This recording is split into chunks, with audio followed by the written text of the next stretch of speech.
చేసుకున్న మగాడు ఒక్కడు మంచిగా లేకపోతే ఆ ఆడదానికి వచ్చే కష్టం ఎలా ఉంటదంటే, తన చుట్టూ సహాయం చేస్తూ కామంతో చూసే కళ్ళు రెడీగా ఉంటాయి. ఈ బాధలలో తనకొచ్చిన కష్టంలలో పిల్లల్ని ఎలాగైనా కనీసం వాళ్ళకి సరిపోయిన నీడ్స్ తీర్చాలనే తాపత్రయంలో ఆ ఏదో ఒక కామానికి లొంగిపోక తప్పదు. పరిస్థితులు అలా డిమాండ్ చేస్తాయి. నాకు ఇలాగే ఒక స్టోరీ తెలిసింది. ఒక చెల్లి నాకు కాల్ చేసింది.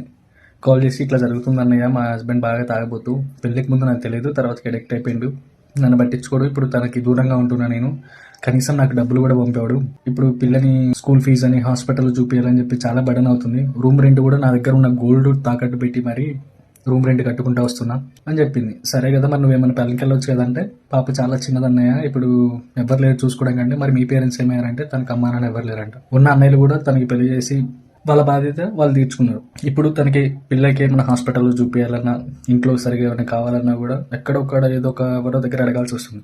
ఇదే అనుష్క తీర్చుకున్న ఒక వ్యక్తి అతను ఏం చేశాడంటే డబ్బులు ఆఫర్ చేస్తున్నాడు. సరే మీ పిల్లల్ని మంచిగా చూసుకో, మంచిగా తిండి పెట్టు అని చెప్పి అవసరానికి డబ్బులు ఇస్తున్నాడు. కానీ అవసరానికి డబ్బులు ఇచ్చిన ప్రతిసారి ఒకసారి రావచ్చు కదా అని చెప్పి అడుగుతాను. మళ్ళీ తర్వాతకి నాకు ఇలాంటి ఇష్టం లేదంటే, సరేలే ప్రజెంట్ అయితే తీసుకో, రానవసరం లేదు అని చెప్పి ఇస్తుంది. అంటే మంచిగా నటిస్తాను.